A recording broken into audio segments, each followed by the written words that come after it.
paesaggio bruscamente ondulato, il risultato di un'antica erosione che ha smantellato un vasto plateau calcareo risparmiando solo spettacolari torrioni e verdi altopiani sostenuti da grandi pareti verticali.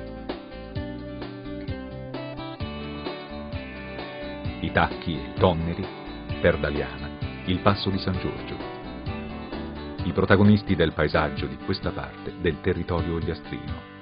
Impervi baluardi in cui la natura selvaggia riesce ancora a fronteggiare gli attacchi dell'uomo e delle sue culture. Lassù regnano ancora il leccio e il corbezzolo, il cinghiale e il muflone.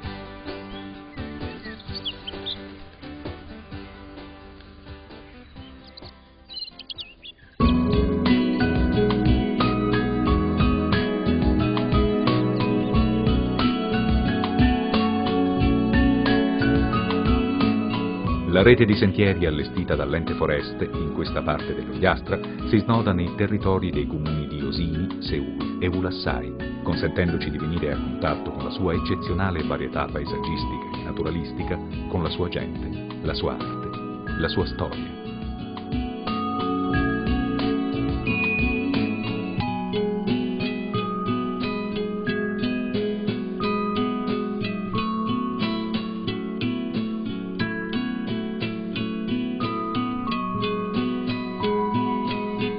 Una storia che ci porta lontano, indietro fino all'età del bronzo, nel mitico periodo dei nuraghi.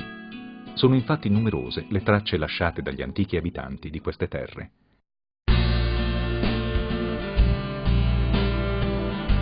Il nuraghe Serbissi, costruito a 964 metri sulla sommità del Tacco di Osini, è quello più importante e significativo della zona.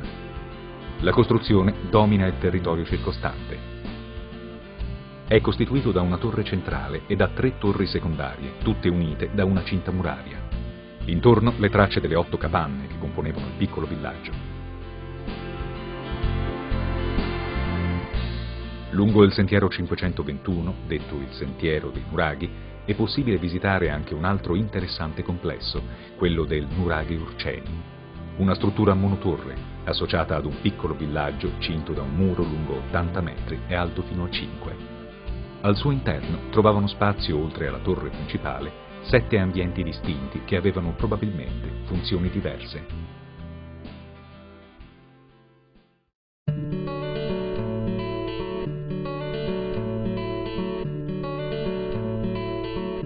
Spostandoci in territorio di Seui, percorrendo il sentiero 112, incontriamo un altro importante complesso, il nuraghe Ardasai.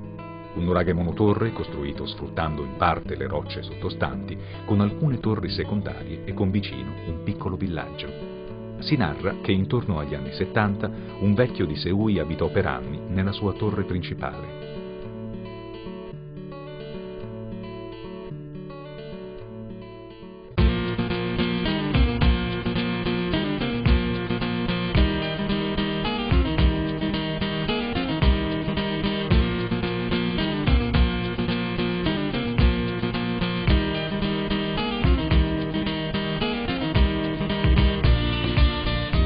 Il Sentiero 112 è un tracciato molto vario per quanto riguarda gli aspetti naturalistici e paesaggistici.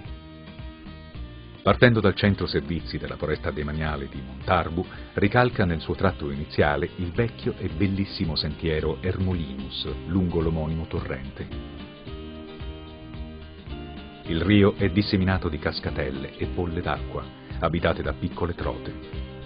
Sulle sue sponde crescono esemplari di Taxus baccata, un albero non comune in Sardegna. Il comodo sentiero si snoda lungo il corso del torrente, guardandolo più volte e attraversando un fitto bosco di carpini neri, altro albero raro in Sardegna, dalle caratteristiche foglie di un verde intenso.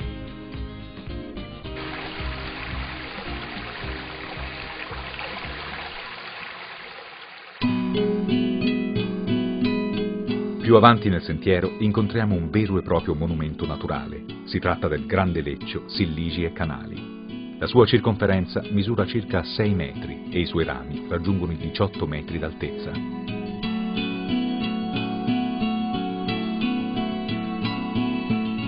Dopo una breve salita, il sentiero arriva al bordo della falesia dei Tonneri. L'andamento verticale delle pareti si interrompe brevemente a Sascala e Sammarra, il tradizionale passaggio usato da pastori e cacciatori per svalicare il Tacco e scendere nel versante nord. Oggi il cammino è stato facilitato dai lavori eseguiti dall'Ente Foreste. Lo scenario è degno di un film fantasy. Un fitto bosco di carpi neri disegna chiaroscuri di verde e bruno, mentre il sottobosco è punteggiato dal rosa e dal magenta di peoni e ciclamini.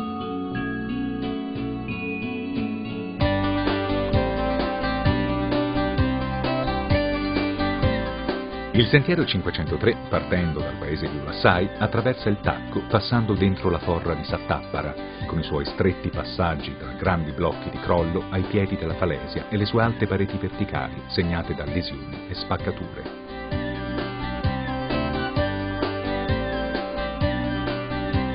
Un paesaggio spettacolare. E non è un caso che queste falesie siano la meta preferita di tanti freeclimber che da tutto il mondo arrivano in questi luoghi per sfidarne le verticalità.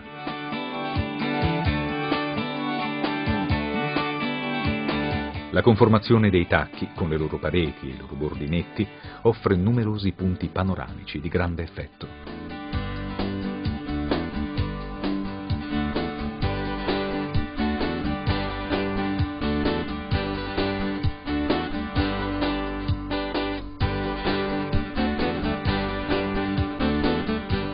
Pizzu Margiani Pubusa, con i suoi 1324 metri, è il punto più elevato del complesso del Tonneri. La vista spazia a 360 gradi sul Gennargentu e la valle del Flumendosa, su Perdaliana, sui tacchi di Osini e di Ulassai.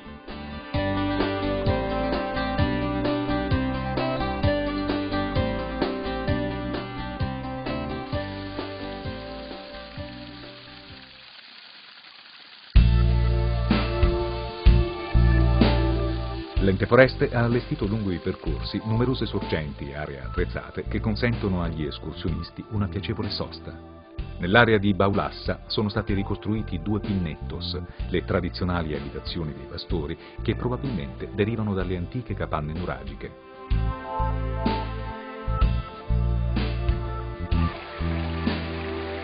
Nelle vicinanze un ruscello forma una limpida folla d'acqua, circondata da ontani e biancospini. È l'occasione per riposarsi e rinfrescarsi.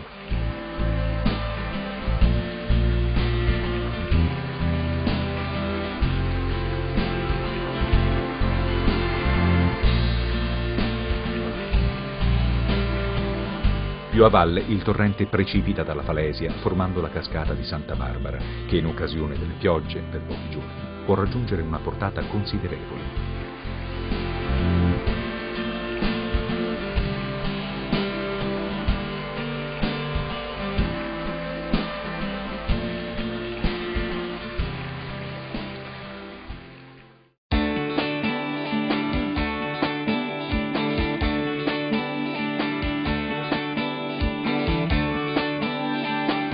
I percorsi dalla zona dei Tacchi d'Ogliastra, curati dall'Ente Foreste della Sardegna, sono dotati di un'esauriente segnaletica comprendente i cartelli con le informazioni relative al sentiero e ai tempi di percorrenza e i segnavia.